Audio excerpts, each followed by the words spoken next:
اطلس یکی از مهمترین چیزایی که هر رصدگری باید باهاش آشنا باشه. توی این اپیزود میخوایم ببینیم اطلس‌ها توی نجوم چه کاربردی دارن و چطور میشه ازشون استفاده کرد. همه اجرام رصدی مثل سیارات و ماه با چشم برهنه قابل رؤیت نیستند و پیدا کردن و گرفتنشون با تلسکوپ کار راحتی نیست. مثلا سحابی‌ها و کهکشان‌ها رو در حالت عادی نمیشه دید چون کم فروغند. پس چطور باید اونها رو با تلسکوپ پیدا کنیم؟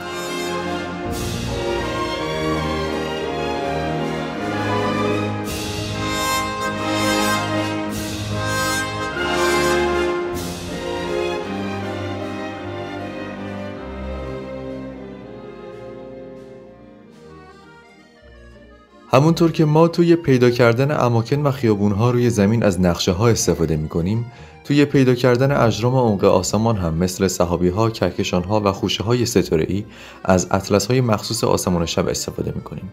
این اطلس‌ها عموماً در قالب هندبوک چاپ میشن تا استفاده ازشون در حین رصد آسون باشه.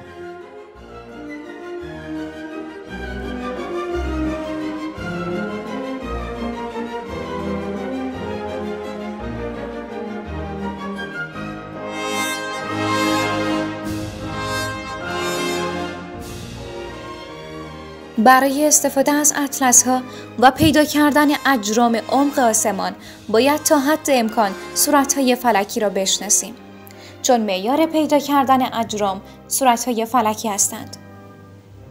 خب توی آسمون هر صورت فلکی یک مرزبندی داره، مثل مرزبندی شهرها که یه سری مناطق رو توی آسمون مشخص میکنه. میتونید توی گوگل عبارت مرزبندی صورت‌های فلکی رو جستجو کنید و تصاویرش رو ببینید تا بهتر متوجه بشید هر جرمی که توی مرزبندی صورت فلکی باشه معمولاً با همون صورت فلکی شناخته میشه، مثل سحابی جبار که توی صورت فلکی جبار هست.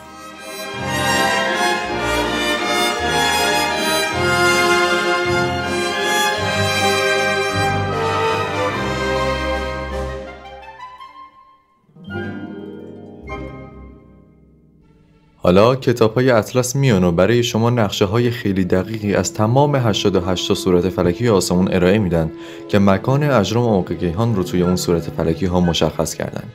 یعنی شما میتونید با فهمیدن مکان نسبی یک جرم توی صورت فلکی، تلسکوپ یا دوربین دوچشمی رو به اون سمت ببرید و اون جرم رو پیدا کنید.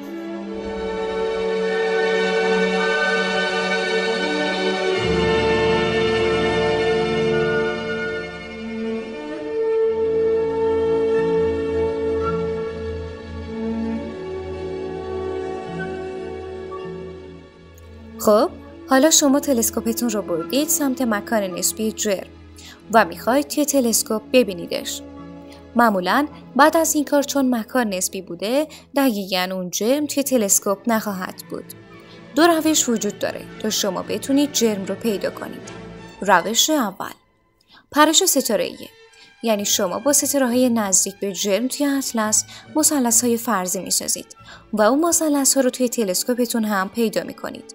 بعد یکی یکی از روی این مثلث‌ها پرش می‌زنید به مثلث بعدی تا در نهایت به جرمتون برسید. به روش دوم میگیم جارو کردن، یعنی شما یک منطقه که نزدیک جرمتون هست رو جارو می‌کنید تا در نهایت به جرم برسید.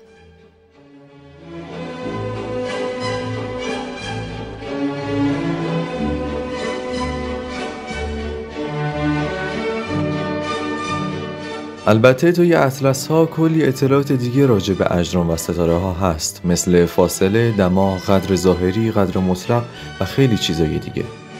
حتی توی بعضی از اطلس ها مثل اطلس کارکوشکا اوج و کانون بارش ها رو هم مشخص میکنن. یه پارامتر دیگه که توی اطلس ها هست میل و بعد اجرامه که اگر شما تلسکوپی با پایه EQ داشته باشید میتونید با استفاده از اونها خیلی راحت‌تر اجرام رو پیدا کنید.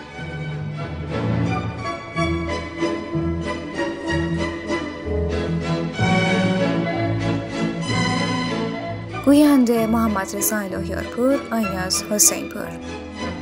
نویسنده محمد رضا الهیارپور، انجمن ستاره شناسی آرتمیس.